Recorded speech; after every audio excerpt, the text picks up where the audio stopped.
آج ہم ڈاکسی سائکلین کیپسول کے بارے میں تفصیلاً گفتگو کریں گے۔ سب سے پہلے اس کا جنیرک فارمولہ دیکھ لیتے ہیں۔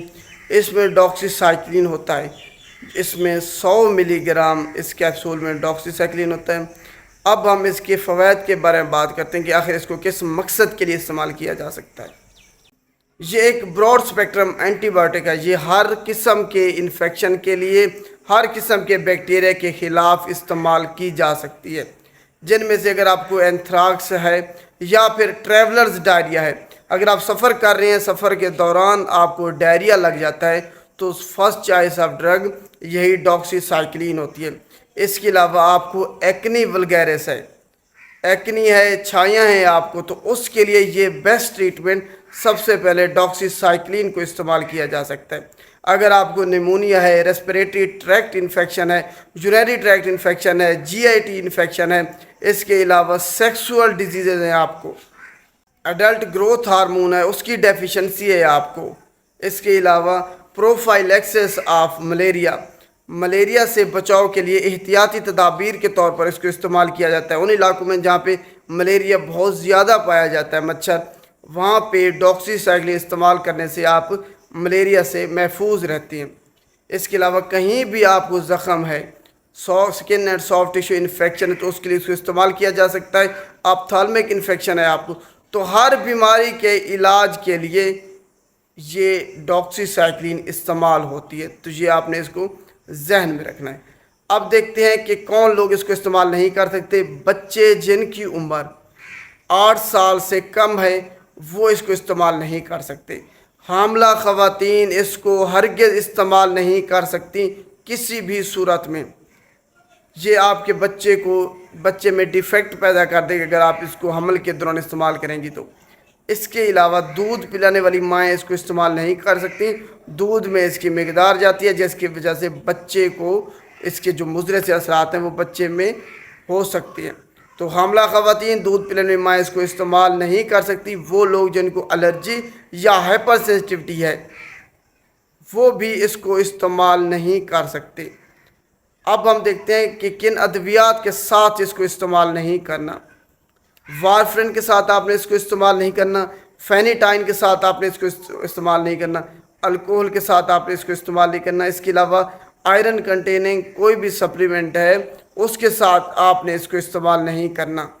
اس کے علاوہ اینٹاسڈ سیرپ کوئی بھی ہو گیا جن میں میگنیشیم ہوتا ہے، ایلومینیم ہوتا ہے، وہ بھی آپ نے اس کے ساتھ استعمال نہیں کرنا۔ اگر آپ کوئی کنٹراسیپٹیو یوز کر رہے ہیں تو اس کے ساتھ آپ نے یہ والی میڈیسن استعمال نہیں کرنی، ان کا آپس میں ڈرگ انٹریکشن پایا جاتا ہے۔ اب دیکھتے ہیں کہ ڈوز کیا ہے اور کیسے استعمال کرنا ہے آپ نے، یہ سب سے اہم ہے۔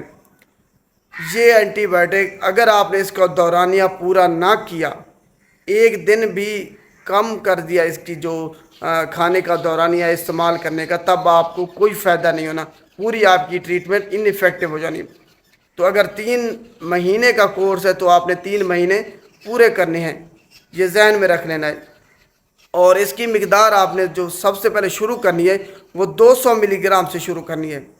بے شک آپ 12 گھنٹوں میں ایک استعمال کریں، ٹیبلٹ یا کیپسول، یا پھر دونوں اکٹھے استعمال کریں، 2 ٹیبلٹ اکٹھے یا 2 کیپسول اکٹھے۔ تو یہ اس کا دورانیہ ہے کہ پہلے دن آپ نے 200 ملی گرام استعمال کرنی ہے، اگلے دن پھر آپ نے جو مینٹیننس ڈوز ہے اس کی وہ 100 ملی گرام کر دینی ہے۔ اور آپ نے اس کو پانی، دودھ یا پھر کھانے کے بعد استعمال کر سکتے ہیں، خالی پیٹ استعمال کر سکتے ہیں۔ اگر خالی پیٹ آپ میں یہ جی آئی ٹی مسائل پیدا کرتی ہے، معدے کے اریٹیشن ہوتی ہے آپ کو، تب آپ کھانے کے بعد بھی اس کو استعمال کر سکتے ہیں۔ دودھ کے ساتھ بھی استعمال کر سکتے ہیں، اس کی ابزارپشن میں کوئی فرق نہیں پڑے گا۔ تو یہ اس کو استعمال کرنے کا طریقہ ہے۔ ایکنی کی ٹریٹمنٹ کے لیے سب سے پہلے یہ سن لیں، اگر آپ کو ایکنی ولگیرس ہے تب آپ نے اس کا علاج کیسے کرنا ہے۔ تب آپ نے 100 ملی گرام ایک کیپسول یا ایک ٹیبلٹ روزانہ استعمال کرنی ہے اور 12 ہفتوں کے لیے استعمال کرنی ہے۔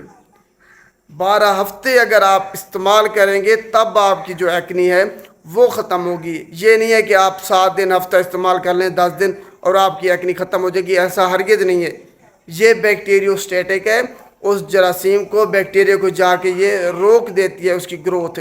مارتی ہرگز نہیں ہے، تو اگر آپ نے اس کو دورانیہ پورا نہ کیا تب وہ دوبارہ سے ان کی گروتھ سٹارٹ ہو جائے گی اور آپ کی ٹریٹمنٹ کا کوئی فائدہ نہیں ہونا۔ اب آخر میں ہم اس کے ایڈورس ڈرگ ریئیکشن مضر صحت اثرات کیا ہو سکتے ہیں وہ دیکھ لیتے ہیں۔ آپ کو اس سے فوٹو سینسٹیوٹی ہو سکتی ہے، اس کے علاوہ ریشز ہو سکتے ہیں، اینافلیکٹڈ شاک ہو سکتا ہے، آپ کا جو لیور فیل ہو سکتا ہے اس کو استعمال کرنے کے بعد، ہیپیٹوٹاکسیسٹی تو لازمی ہوتی ہے، جگر آپ کا لازمی اس کو استعمال کرنے کے بعد خراب ہوگا، یہ آپ نے ذہن میں رکھ لینا ہے۔ اس کے علاوہ آپ کے پیٹ میں درد ہو سکتا ہے، ڈائریا ہو سکتا ہے، آپ کو السر ہو سکتا ہے، تو یہ اس کے ایڈورس ڈرگ ریئیکشن ہے۔ آپ کو انیمیا ہو سکتا ہے، خون کی آپ میں کمی ہو سکتی ہے اس کو استعمال کرنے کے بعد۔ تو یہ آج کا ٹاپک اس میڈیسن کے بارے میں تھا، امید ہے آپ کو تفصیلاً سمجھ آ گئی ہوگی۔ شکریہ۔